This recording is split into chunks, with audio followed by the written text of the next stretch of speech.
একটা সময় ছিল যখন আমাদের অনেকের হাতেই ছিল ক্যাসিওর ঘড়ি। শুধু ঘড়ি নয়, ক্যালকুলেটর, কিবোর্ড, ক্যামেরা, এমনকি নানা ধরনের ইলেকট্রনিক পণ্য দিয়ে জাপানের এই ব্র্যান্ডটি বিশ্বজুড়ে নিজেদের দৃঢ় অবস্থান তৈরি করেছিল। কিন্তু সময়ের সাথে সাথে ক্যাসিও তার সেই আগের অবস্থান অনেকটাই হারিয়েছে। ক্যাসিওর সাফল্যের প্রধান কারণগুলো ছিল উদ্ভাবনী প্রযুক্তি, সাশ্রয়ী দাম, পণ্যের বৈচিত্র্য, ডিজাইন ও কার্যকারিতা। ক্যাসিও ১৯৭৪ সালে প্রথম ইলেকট্রনিক ঘড়ি লঞ্চ করে, যেখানে সময়, তারিখ এবং ক্যালেন্ডার একই ডিসপ্লেতে দেখানো যেত। এটি ছিল সে সময়ের জন্য একটি যুগান্তকারী উদ্ভাবন।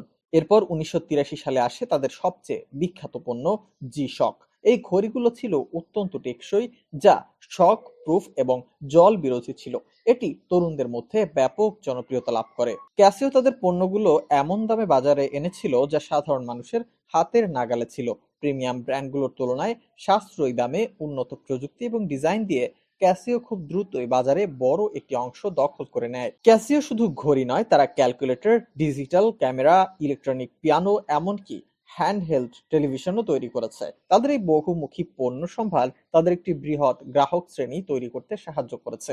এমনকি আজও ঘরে ঘরে ক্যাসিওর ক্যালকুলেটরের ব্যবহার রয়েছে। ক্যাসিওর কিছু মডেল যেমন জিশক প্রিমিয়াম লুকিং ঘড়ি এবং ক্যালকুলেটর তাদের মজবুত এবং কার্যকরী ডিজাইনের জন্য বিশ্বজুড়ে পরিচিতি লাভ করে। সফলতার এই বিশাল যাত্রার পরও ক্যাসিও কেন বাজার থেকে তাদের অবস্থান হারাচ্ছে?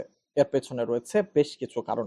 স্মার্ট ডিভাইসের আগ্রাসন, স্মার্টফোন, স্মার্ট ওয়াচ এবং অন্যান্য স্মার্ট ডিভাইসের উত্থান ক্যাসিওর জন্য সবচেয়ে বড় হুমকি হয়ে দাঁড়ায়।